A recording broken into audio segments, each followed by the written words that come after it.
MCUയിൽ infinity സാഗയിൽ end game ഒക്കെ തന്ന ലഹരി ഇങ്ങനെ കത്തി നിൽക്കുന്ന സമയത്താണ് DC ജോക്കറിനെ അഴിച്ചുവിടുന്നത്.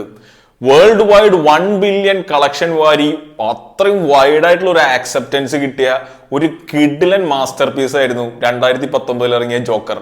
ഞാൻ ആ സിനിമ തിയേറ്ററിൽ 3 തവണ പോയി കണ്ടിട്ടുണ്ട്. എനിക്ക് അത്രയും കണക്ട് ആയിട്ടുള്ള അത്രയും ബ്രില്യൻ്റ് ആയിട്ടുള്ള ഒരു സിനിമയായിട്ടാണ് ആ സിനിമ തോന്നിയിട്ടുള്ളത്. ഞാൻ ഒരുപാട് പേരോട് ഈ സിനിമയെ പറ്റി സംസാരിച്ചിട്ടുണ്ട്.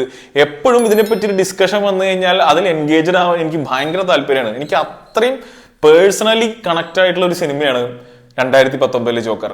ഇപ്പോ അതിന്റെ 2ാം ഭാഗം ഇറങ്ങിയിരിക്കുകയാണ്. അപ്പോ അതിനെപ്പറ്റി സംസാരിക്കാനാണ് ഈ വീഡിയോ. സിനിമയെ പറ്റിയുള്ള ഒരു ബേസിക് അഭിപ്രായം എന്താണെന്നുള്ളത് ഞാനൊരു ഷോർട്ട് വീഡിയോയിൽ അപ്ലോഡ് ചെയ്തിരുന്നു. ആദ്യമേ തന്നെ പറയട്ടെ, ഈ സിനിമ ആദ്യ ഭാഗം ഇഷ്ടമായവർക്ക് ഇഷ്ടപ്പെടാൻ സാധ്യത വളരെ കുറവാണ്. അതിന്റെ പ്രധാനപ്പെട്ട ഒരു കാരണം എന്താ വെച്ച് കഴിഞ്ഞാൽ ഇതൊരു മ്യൂസിക്കലാണ്. ഇതിൽ ഒരുപാട് പാട്ടുകളുണ്ട്. അതും ഒരു പോയിന്റ് എത്തിക്കഴിഞ്ഞാൽ ഈ പാട്ടുകളോട് നമ്മൾക്കൊരു വെറുപ്പ് വരുന്ന രീതിയിൽ വരെ പാട്ടുകൾ ഈ സിനിമയിലുണ്ട്.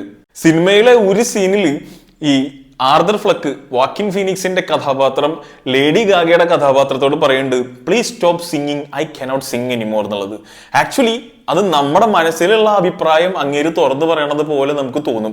അത്രയധികം പാട്ടുകൾ ഇതിലുണ്ട്. അതുകൊണ്ട് തന്നെ അത് ഒരു കാരണമായേക്കാം ഈ സിനിമ നിങ്ങൾക്ക് ഇഷ്ടപ്പെടാതിരിക്കാൻ. മറ്റൊരു കാരണം, ഒരു കോമിക് ഫാൻ ആണെങ്കിൽ ജോക്കറിന്റെ കോമിക്സ് സിനിമകളൊക്കെ ഉണ്ട്. ആ ക്യാരക്ടറിന്റെ ഒരു ക്യാരക്ടറിസ്റ്റിക്സും മാനറിസവും അദ്ദേഹത്തിന്റെ ഒരു അൺപ്രഡിക്റ്റബിലിറ്റി ഒക്കെ അറിയുന്ന, അത് ആരാധിക്കുന്ന ഒരു ഫാനാണ് നിങ്ങളെങ്കിൽ നിങ്ങൾ ഉദ്ദേശിക്കുന്ന പോലെ ആവില്ല ഈ സിനിമയിൽ ആ ക്യാരക്ടറിന്റെ കഥയും ആ ക്യാരക്ടർ ആർക്കും മേക്കേഴ്സ് ചെയ്തു വെച്ചിരിക്കുന്നത്. എൻറ്റയർലി ഡിഫറെന്റ് ആണ്. എൻറ്റയർലി ഓപ്പോസിറ്റ് ഡയറക്ഷനിലാണ് കഥ പോയിക്കൊണ്ടിരിക്കുന്നത്. അതായത് DC ഫാൻസിനെ തൃപ്തിപ്പെടുത്തുക എന്ന ഈസി ആയ പരിപാടി അവർ ഈ സിനിമയിൽ ചെയ്തിട്ടില്ല. പകരം ഒരു കഥ പറയാനാണ് ശ്രമിച്ചിരിക്കുന്നത്. അതുകൊണ്ട് തന്നെ ഇപ്പൊ വന്നിരിക്കുന്ന റിവ്യൂസ് എല്ലാം നെഗറ്റീവാണ്. പടം മിക്കവാറും ബോക്സ് ഓഫീസിൽ തകർന്നു വീഴാനാണ് സാധ്യത. അങ്ങനെ തകർന്നു വീണാൽ ഞാൻ ഒരിക്കലും കുറ്റം പറയില്ല.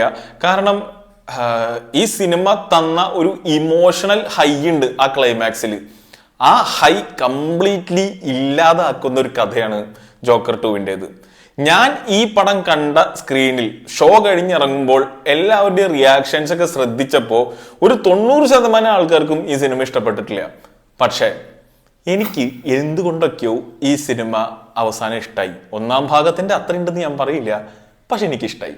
അപ്പൊ അതിനെപ്പറ്റി സംസാരിക്കാനാണ് ഈ വീഡിയോ. ഈ വീഡിയോയിൽ ചെറിയ മൈൽഡ് സ്പോയിലേഴ്സ് ഉണ്ടാവും. അപ്പൊ നിങ്ങൾ ജോക്കർ 2 കാണാനേ ഉദ്ദേശിച്ചിട്ടില്ലെങ്കിൽ നിങ്ങൾക്ക് ഈ വീഡിയോ കണ്ടിന്യൂ ചെയ്യാം. കാരണം വേറെ നഷ്ടങ്ങളൊന്നും വരാനില്ല. അതല്ല, ഈ സിനിമ കാണാൻ ഉദ്ദേശിക്കുന്നുണ്ടെങ്കിൽ നിങ്ങൾ ആദ്യം സിനിമ കാണുക, എന്നിട്ട് ഈ വീഡിയോയിലേക്ക് വരിക. അപ്പോൾ കുറച്ചും കൂടി നല്ല ഇൻസൈറ്റ്സ് നിങ്ങൾക്ക് കിട്ടും എന്നാണ് എനിക്ക് തോന്നുന്നത്. അപ്പൊ നേരെ വീഡിയോയിലേക്ക് കിടക്കാം. ഞാൻ നേരത്തെ പറഞ്ഞ പോലെ ജോക്കർ 1 അവസാനിക്കുമ്പോൾ കിട്ടുന്ന ഒരു ഇമോഷണൽ ഹൈ ഉണ്ട്. അതെന്താ പറയാ, അതായത് ആർതർ ഫ്ലക്ക് എന്ന് പറഞ്ഞ ആ ക്യാരക്ടർ അദ്ദേഹത്തിന്റെ ലൈഫിൽ ഉണ്ടാകുന്ന ഓരോ സംഭവങ്ങളിലൂടെയും ഘട്ടം ഘട്ടമായി കടന്ന് ഒരു കിഡിലൻ ട്രാൻസിഷൻ ഉണ്ട്. ഒരു സാധാരണക്കാരൻ, എല്ലാവരാലും ബുള്ളി ചെയ്യപ്പെടുന്ന ഒരു സൈക്കോളജിക്കൽ കണ്ടീഷനുള്ള ഒരു വ്യക്തി, പിന്നൊരു സൈക്കോപാത്ത്, ഒരു സോഷ്യോപാത്ത് ലെവലിലേക്ക് ലാസ്റ്റ് ആ കാറിന്റെ മുകളിൽ നിന്ന് കയറി നിൽക്കുന്ന ഒരു സീനൊക്കെ ഉണ്ടല്ലോ. അതൊക്കെ കാണുമ്പോൾ കിട്ടുന്ന ഒരു തരിപ്പുണ്ട് നമുക്ക്.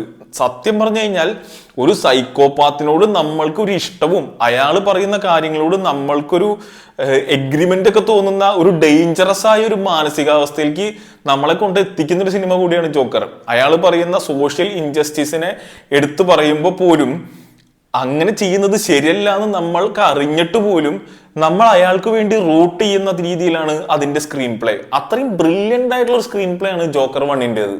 അപ്പോ ഈ ജോക്കറിനോട് നമ്മൾക്ക് തോന്നുന്ന ആ ഒരു അടുപ്പം, അത് 2 വർഷത്തിന് ശേഷം നടക്കുന്ന ഈ കഥയിലും നമ്മൾക്ക് തോന്നണം.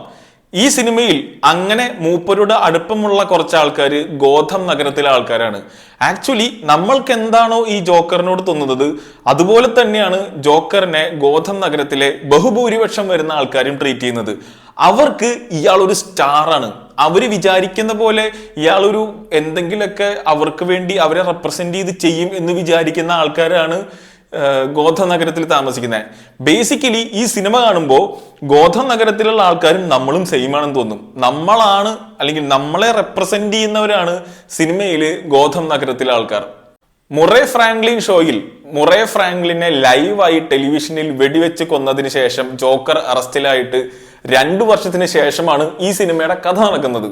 ആ സമയത്ത് അദ്ദേഹത്തിന് വിചാരണയ്ക്ക് വേണ്ടി അനുമതി കിട്ടി. വിചാരണയ്ക്ക് വേണ്ടി കോടതിയിലേക്ക് വരുമ്പോൾ ഒരുപാട് ആൾക്കാർ ജോക്കറിനെ കാണാൻ വേണ്ടി തടിച്ചുകൂടി നിൽക്കുന്നുണ്ട്.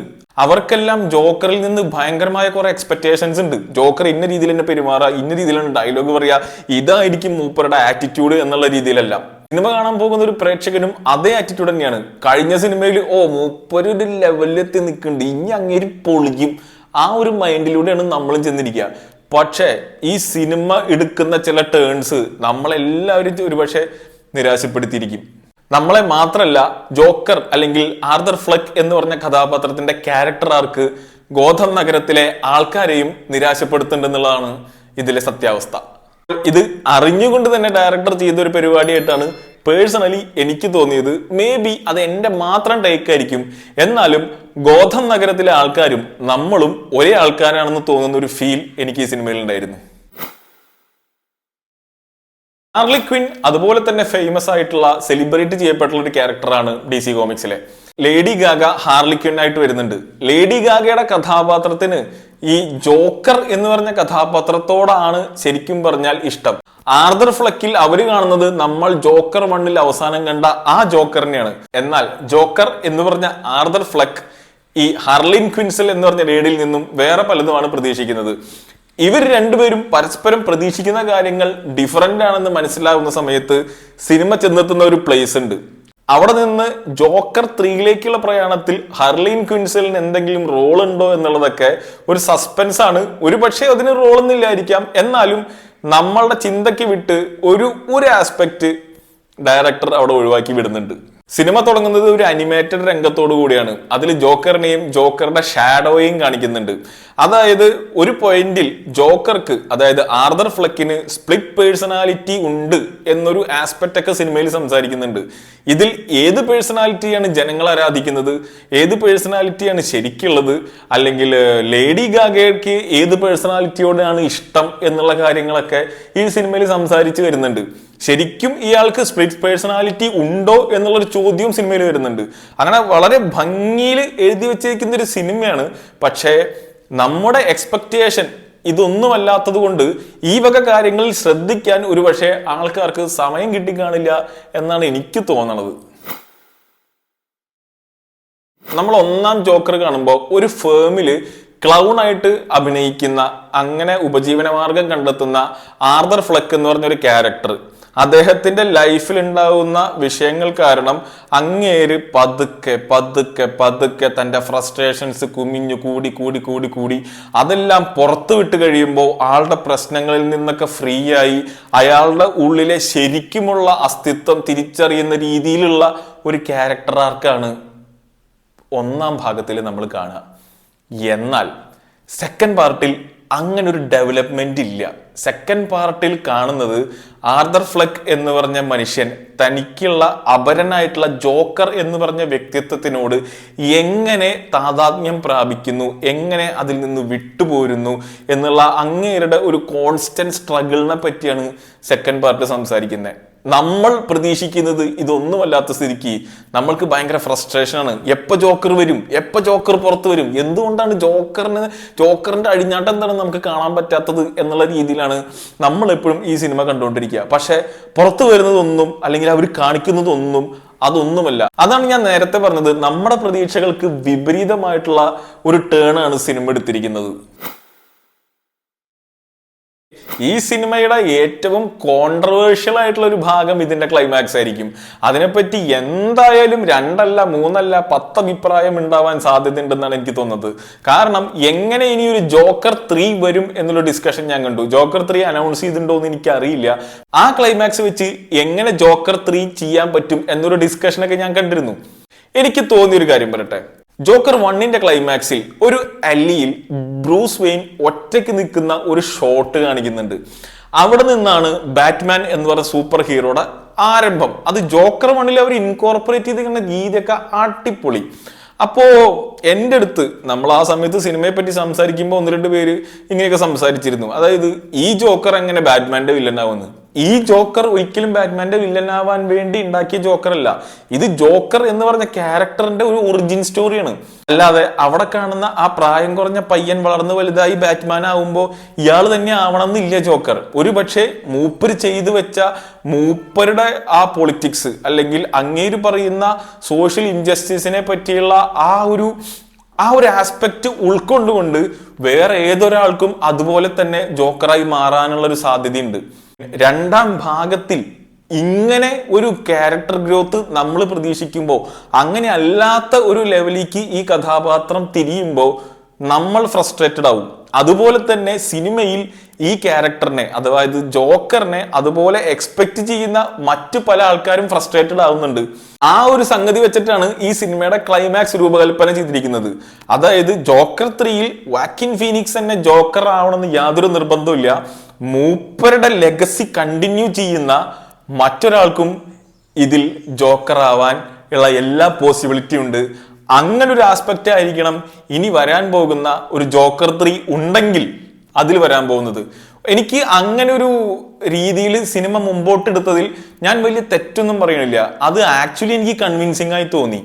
ഇതിന്റെ ക്ലൈമാക്സ് പോർഷനിൽ നമ്മൾ ആരും ശ്രദ്ധിക്കുന്നില്ലെങ്കിൽ പോലും ക്ലൈമാക്സിൽ നടക്കുന്ന ഒരു സംഭവം കഴിഞ്ഞിട്ട് ഒരാള് കത്തിയെടുത്ത് അയാളുടെ വായ ഇങ്ങനെ കീറുന്നതായിട്ട് കാണിക്കുന്നില്ല. അത് ആക്ച്വലി അവിടെ ക്ലൈമാക്സ് നടക്കുന്ന സമയത്ത് ആ മൂലയ്ക്ക് അയാൾ എന്ത് ചെയ്യുന്നു ശ്രദ്ധിച്ചു നോക്കി കഴിഞ്ഞാൽ അയാളുടെ വായ കീറുന്നതായിട്ട് നമുക്ക് തോന്നും. എനിക്ക് അങ്ങനെ തോന്നി. എനിക്ക് തോന്നുന്നത് അവിടെ നിന്നായിരിക്കും ഒരുപക്ഷെ ജോക്കർ 3 സ്റ്റാർട്ട് ചെയ്യാൻ പോകുന്നത്. നിങ്ങൾ എപ്പോഴെങ്കിലും ഈ സിനിമ കാണുകയാണെങ്കിൽ ഞാൻ പറഞ്ഞ ഈ രംഗം ഒന്ന് ശ്രദ്ധിക്കണം. സിനിമ OTT-ൽ വരുമ്പോൾ ഞാൻ തന്നെ അത് പോയിന്റ് ഔട്ട് ചെയ്യാൻ ശ്രമിക്കാം. ഈ സിനിമ ഒരു സ്റ്റാൻഡ് അലോൺ സിനിമയായിരുന്നെങ്കിൽ, അതായത് ഒരു സീക്വൽ അല്ലായിരുന്നെങ്കിൽ ഒരു പക്ഷെ നല്ല ക്രിട്ടിക്കൽ അക്ലൈം കിട്ടാൻ സാധ്യതയുള്ള ഒരു സിനിമയാണെന്ന് എനിക്ക് തോന്നിയിട്ടുണ്ട്. നല്ലൊരു ക്യാരക്ടർ സ്റ്റഡി ഉള്ള കുറെ കാര്യങ്ങൾ സംസാരിക്കുന്ന, കുറെ റെലവെന്റ് ആയിട്ടുള്ള കുറെ കാര്യങ്ങൾ സംസാരിക്കുന്ന ഒരു സിനിമയായിട്ടാണ് എനിക്ക് തോന്നിയിട്ടുള്ളത്. വാക്കിൻ ഫീനിക്സ് അടിപൊളിയായിട്ട് തന്നെ ചെയ്തിരിക്കുന്നത്. അത് ഞാൻ പറയാൻ വിട്ടുപോയ ഒരു കാര്യമാണ്. ആ കൊടുത്ത കഥാപാത്രത്തിനും സ്ക്രിപ്റ്റിനും അനുസരിച്ച് ബോഡി ട്രാൻസ്ഫോർമേഷൻ ആയാലും മാനറിസംസ് ആയാലും ഈവൻ സിംഗിങ് ആയാൽ പോലും വളരെ എക്സെപ്ഷണൽ ആയിട്ട് തന്നെ വാക്കിൻ ഫീനിക്സ് ചെയ്തിട്ടുണ്ട്. സോ ഇതൊരു സ്റ്റാൻഡ് അലോൺ ഫിലിമായിട്ട് കണക്കാക്കിയാൽ അത്ര മോശം പടം അല്ലെന്ന് മാത്രമല്ല അത്യാവശ്യം കൊള്ളാവുന്ന ഒരു പടം കൂടിയാണെന്നാണ് എനിക്ക് പേഴ്സണലി തോന്നിയിട്ടുള്ളത്. ഈ സിനിമ ഇഷ്ടപ്പെടാത്തവരെ ഒരു തരത്തിലും കുറ്റം പറയുന്നില്ല. കാരണം DC-ക്ക് വളരെ എളുപ്പത്തിൽ നമ്മുടെ സെന്റിമെന്റ്സ് ക്യാഷ് ചെയ്യാൻ പറ്റുന്ന രീതിയിൽ ഈ സിനിമ ഉണ്ടാക്കാൻ പറ്റുമായിരുന്നു.